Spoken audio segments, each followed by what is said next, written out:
now, Byron Donalds, Republican, Florida. Byron, thanks for being with us. I'm out on the road here. We've been out since, I guess, last week. We started in Sandy Smith District, North Carolina 1. We went to VA 2, VA 7. We've been in New Hampshire now all week. We went to Vermont. We went to Connecticut. I'm drawing hundreds of people wherever we go. Byron, I've never seen this kind of enthusiasm. I think you guys are going to win 50 seats. Well, I mean, look, we win 50 seats, John. I got to tell you, I'm more excited than anything. But I think what you're really seeing is the American people have just had enough. I mean, there's just so much disaster coming from the Biden administration, from congressional Democrats, people who are in the United States Senate right now, who are Democrats who want to campaign just purely on abortion and nothing else. And the reason why that is because they failed the American people at every single term. Name the issue, it's been a failure.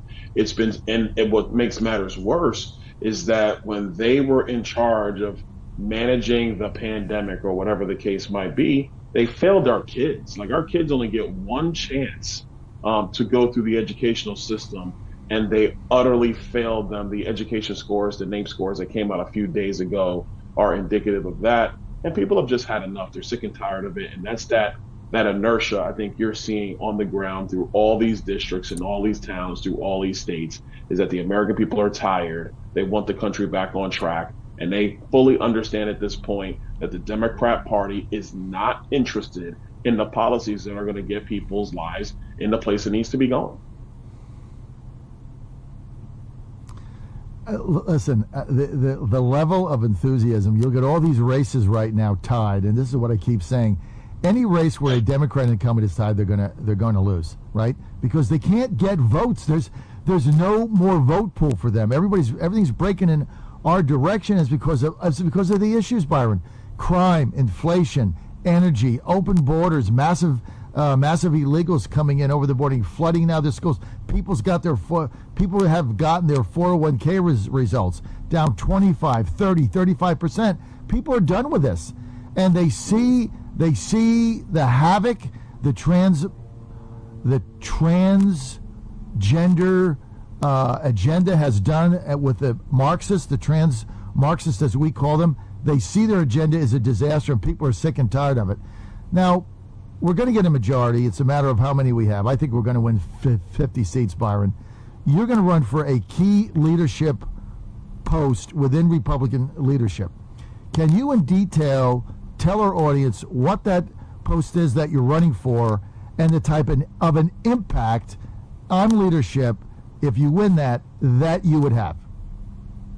Well, the conference chair is essentially the chief messenger for the conference. It also is the person that organizes and manages and runs the conference meetings when the Republican members all get together, typically once a week in Washington. My viewpoint on this position is that what we need to do is have a very deep and aggressive strategy with communicating what Republicans are doing on Capitol Hill.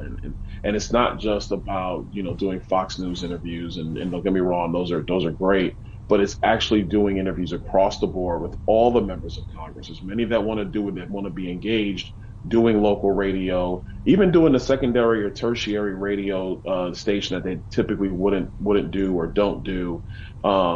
Actually doing regional media, national media, internet media. And then also, and this is to a broader point, there are so many direct political messages that we see, but there's substantially more indirect or subtle political messaging.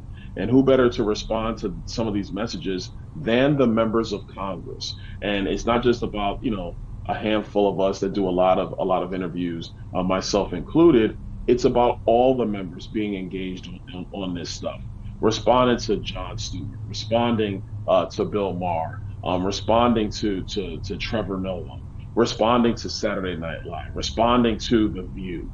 And you clip these things, you push it out on social media. And at the end of the day, what you really want to have is you want to have a constant deluge of messaging from Republican members about what we're doing on Capitol Hill, the policies we think are going to matter for the American people. And that gives you the political inertia, the political will at your back in order to actually accomplish these things on Capitol Hill and to help elect Republicans as you move forward in future elections.